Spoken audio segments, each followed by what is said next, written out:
অৱগত যে আমাৰ মৰমৰ জুবিন গাৰ্গৰ যিটো পোষ্টমৰ্টেম কৰাৰ কথা আছিল, মৰ্টেমৰ কাম সম্পূৰ্ণ হ'ল আৰু এতিয়া জুবিন গাৰ্গৰ পাৰ্থিৱ শৰীৰ আমাৰ ভাৰতৰ ৰাষ্ট্ৰদূত বা আমাৰ যিখিনি বিষয়া আছে বা জুবিনৰ বন্ধু আছে তেওঁলোকক অৰ্পণ কৰি দিয়া হৈছে।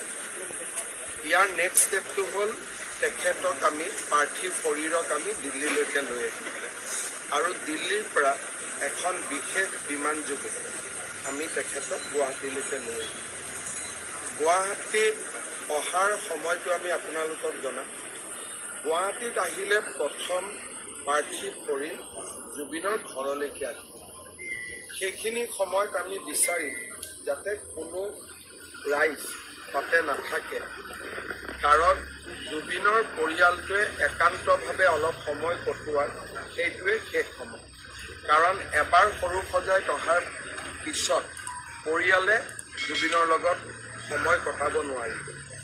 গতিকে জুবিনৰ পৰিয়ালে আমাৰ পৰা বিচাৰিছে যে জুবিনৰ পাৰ্থিৱ শৰীৰ জুবিনৰ ঘৰলৈকে আহক আৰু জুবিনৰ 85 বছৰীয়া পিতৃক বা আন পৰিয়ালৰ যিখিনি পৰিয়ালৰ লোক তেওঁলোকে যাতে অলপ নিবিড় মুহূৰ্ত তাতে কটাব পাৰে।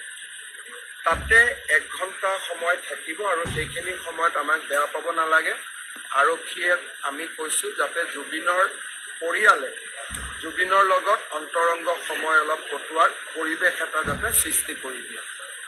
তাৰপিছত আমি সৰু সজাইলৈকে তেখেতক লৈ আহিম আৰু আমাৰ ইণ্ডোৰ ষ্টেডিয়ামৰ সন্মুখৰ যিখিনি জেগা আছে তাতে আমি জুবিনৰ পাৰ্থিৱ শৰীৰ ৰাখিম। যদি বহুত বেছি বৰষুণ আদি হয় তেতিয়াহ'লে কণ্টিজেঞ্চি হিচাপে এই জেগাটো আমি ৰাখি থৈ দিম, কিন্তু এইটো বিকল্প। তাতে আমাৰ ব্যৱস্থা হ'ব।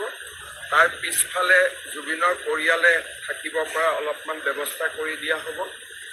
একেবাৰে নিকট বা খুব আত্মীয় মানুহখিনি অলপ চকীত বহিব পৰা ব্যৱস্থা কৰি দিয়া হ'ব। আমাৰ য'ত হেলিপেড আছে, যিসকল ৰাইজে অলপ বেছি দেৰি থাকিব খোজে সেই জেগাটো আমি ডেভেলপ কৰিম।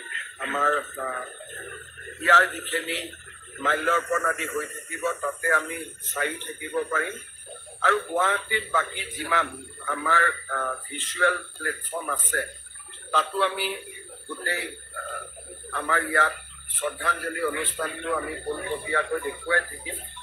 আমি জানো যে আমাৰ ইয়াৰ টেলিভিশ্যন সকলেও দেখুৱাই থাকিব। তথাপিতো যিসকল ইয়াত কিছু সময় থাকিব খোজে তেওঁলোকৰ কাৰণে আমি থকাৰ ব্যৱস্থা কৰি দিম। আমি এনাফ টয়লেটছ আদিৰো ব্যৱস্থা কৰিম, খোৱা পানীৰো ব্যৱস্থা কৰিম আৰু অহাকালি আমি এইটো চিন্তা কৰিছোঁ যে নেশ্যনেল হাইৱেত আমি ট্ৰাকছ আদি সোমাব নিদিম। বাইহাটা চাৰিআলিত তেওঁলোক যাবগৈ, যাতে ইয়াত থকা পাৰ্কিং লটছখিনি আমি ল'ব পাৰোঁ, কাৰণ অসমৰ বিভিন্ন জেগাৰ পৰা মানুহ আহিব।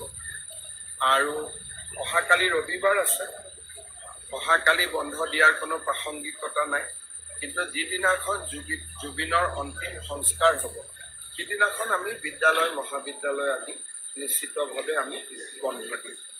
এতিয়ালৈকে এইখিনি ব্যৱস্থা আমি কৰিছোঁ। মই আশা কৰিছোঁ যে কালি নিশ্চয় পুৱাতে 6 বাজি বা 7 বাজি নিশ্চয় পুৱাতে আমি জুবিনক গুৱাহাটীত পাম। আজিৰ দিনটো আমি আগ্ৰহেৰে অপেক্ষা কৰিব লাগিব।